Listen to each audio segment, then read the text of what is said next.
Hello, welcome to Risal Reads. I'm Deja, and today we are going to do another recent reads.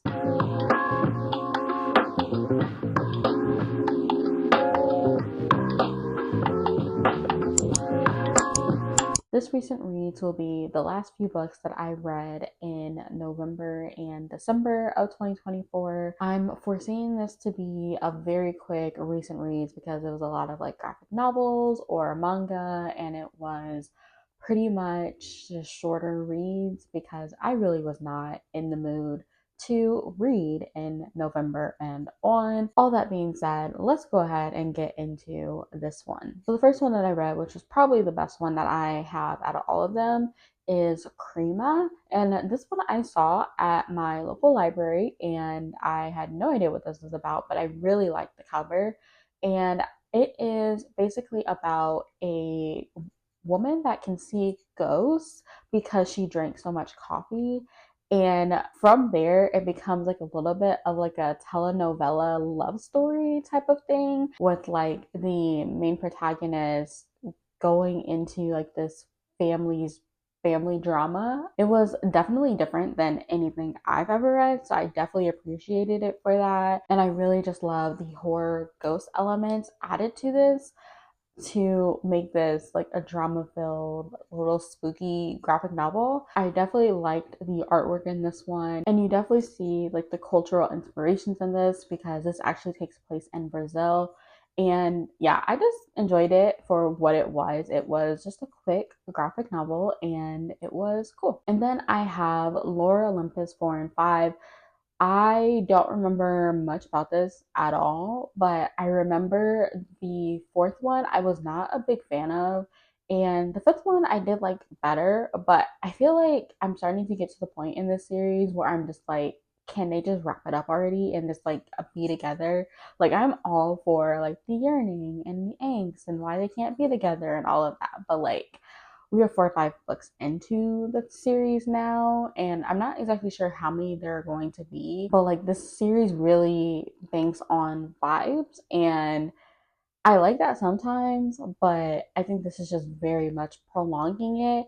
And while you do read the story like fairly quickly, and I know this is on like webtoons or something, but like in book format, I just kind of wish something happened in each book, and something happens, but I just feel like it's meandering a little bit too much now. I have yet to pick up the next one. I'm hoping that we start to actually get a little bit more from it, but honestly, I don't know because the way the series is looking and the way that romanticy has been just vibes lately, yeah, I don't know where the series is going. And then I have Fall Home. I only read this because I needed to have a new release in November for the Keywordy Challenge. And all of the previous new releases that I was reading, I DNF'd them. And so this one was just a quick one that I found on Kindle Unlimited. And let's just say I think it could have been good, but it didn't really feel like a fleshed out story to me. I just distinctly remember like there wasn't actually like a romance on this one. Like, I feel like they had like this hidden like history secret, which was bringing some of like the angst and like pining and like all of that. But like by the end of the book, they don't even like get together, and so I'm not exactly sure what the story was. Maybe it's a prequel for something, but honestly, I'm not interested enough to follow these two characters to a next book. So yeah, there's that. And then I have Holiday Heartbreak, which was one of the Christmas books that I wanted to read for the holiday season. And this was something. It did not give me those Christmas vibes, I will say. Like, it takes place over like multiple holidays, and this one is more dramatic than like romance vibes. This one doesn't even have a happily ever after, and I'm gonna talk spoilers for a second because a lot bothered me in this book, and so I'll put on the screen like where you can like skip ahead. The love interest in this book is cheating on the girl that he supposedly loves so much. And the girl that he loves so much is definitely like handling her business. Like, she's very much like just independent, but she loves her boyfriend. He proposes to her he buys her a house. He's also in like some illegal activities. I think he like sells drugs or something. But yeah, it was really like the cheating and the domestic violence because oh my gosh, like literally the side chick was like threatening to like out him or something, and he basically like beat her up. And I was just like, what is going on? And then at the ending, like literally the woman that was a side chick was like her cousin. And so the guy actually, the love interest ended up dying and something gone wrong. And at his funeral is when the side chick, like outside, it was her cousin. And literally, like she throws his ashes on her cousin. And she's pregnant on top of all of this. I was just like, this was definitely not the Christmas read that I was expecting. I will admit, I was eating up this drama, but honestly, it was like, am I supposed to be rooting for anybody? Like, I don't understand the purpose of the book. And I think, honestly, just reading from like reviews of like the next book in this series, I think it was really just to set like background for this character.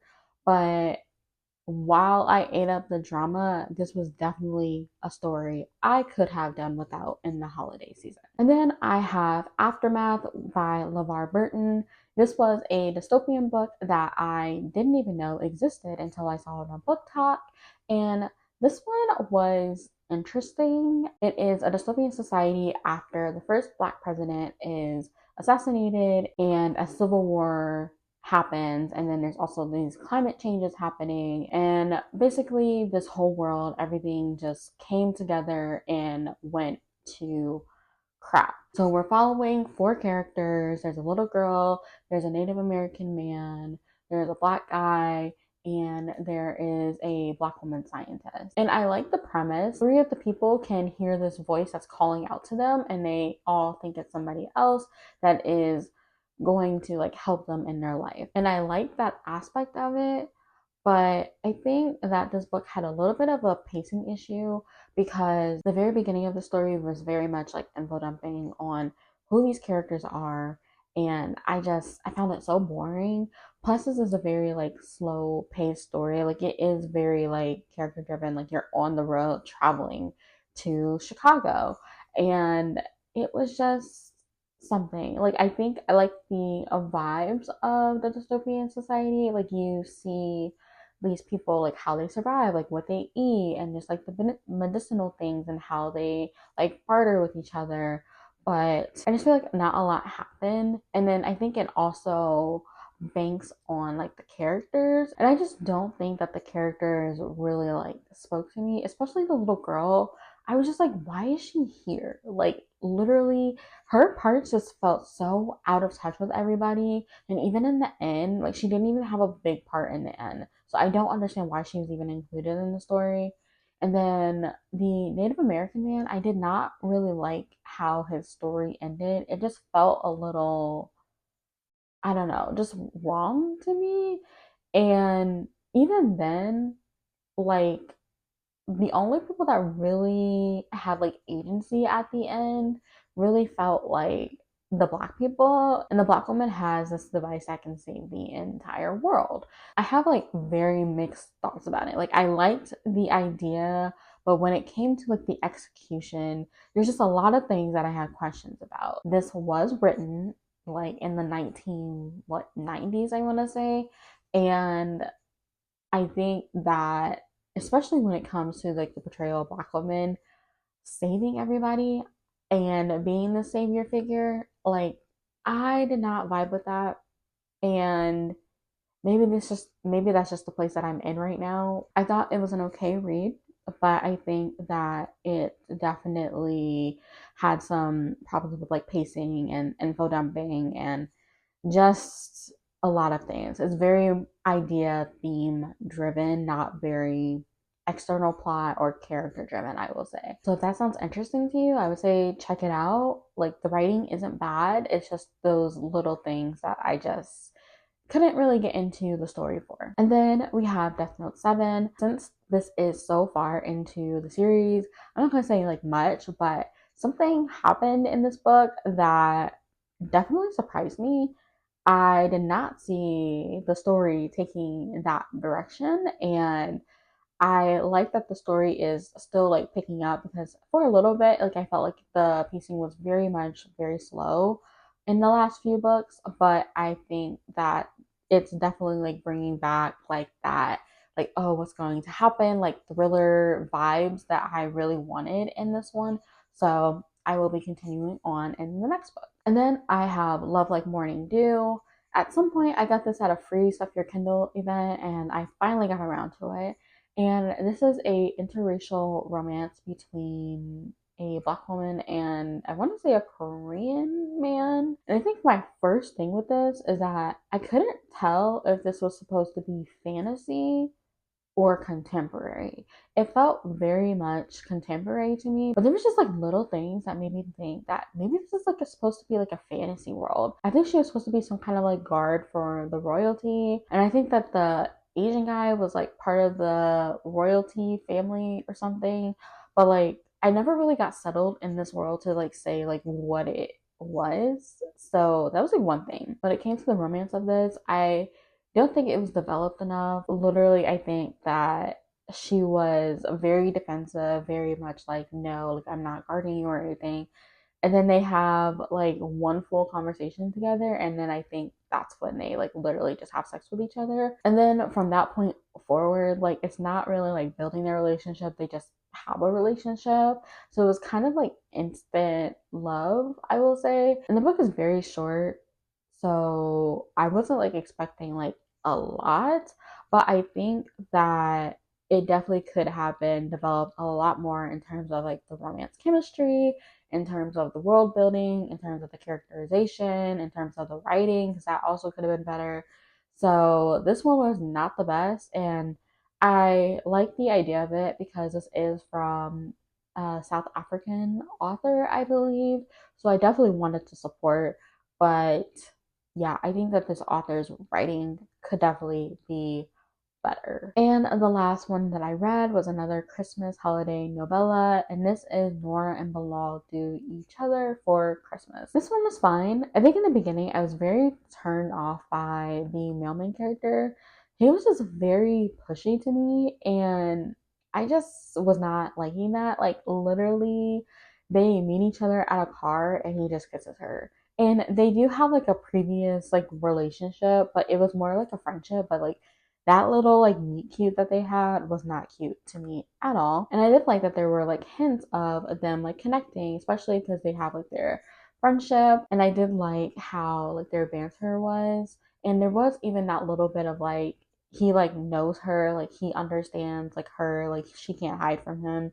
Because it does start off with like her going to therapy and like doing this huge info dump about her in therapy, which I did not like, but it did provide some like background and just like the problems that she usually has in relationship. And I will say that there was like a like third act breakup that kind of didn't really make sense to me. I get a little bit disconnected when like something's introduced that the characters would know in their perspectives, but then it's never mentioned until the plot twist. And I'm just like, this just feels like it was omitted on purpose, which I know is probably like the point, but like, I feel like if you really want like a plot twist, like it should feel seamless. And this one just did not in the way that it was executed. And I feel like had it been introduced a little bit better, it could have been like an interesting one in terms of like why they like go their separate ways. But like, I don't know. The steamy scenes were fine. I think over time, like their banter was cute. I did like the little hints of like him like truly knowing her and them having that emotional, intellectual connection. It was fine for a quick holiday romance. So yeah, that will wrap up the last reads that I had for 2024. It was not the best. I was really searching for a 5-star read at the end of the year, and it just did not happen. Let me know in the comments if any of these books sound good to you. But if you don't want to do that, you can also just leave a Christmas emoji since I read a few holiday novellas for the season. But I thank you so much for watching, and I will check in with you in my next video. Bye!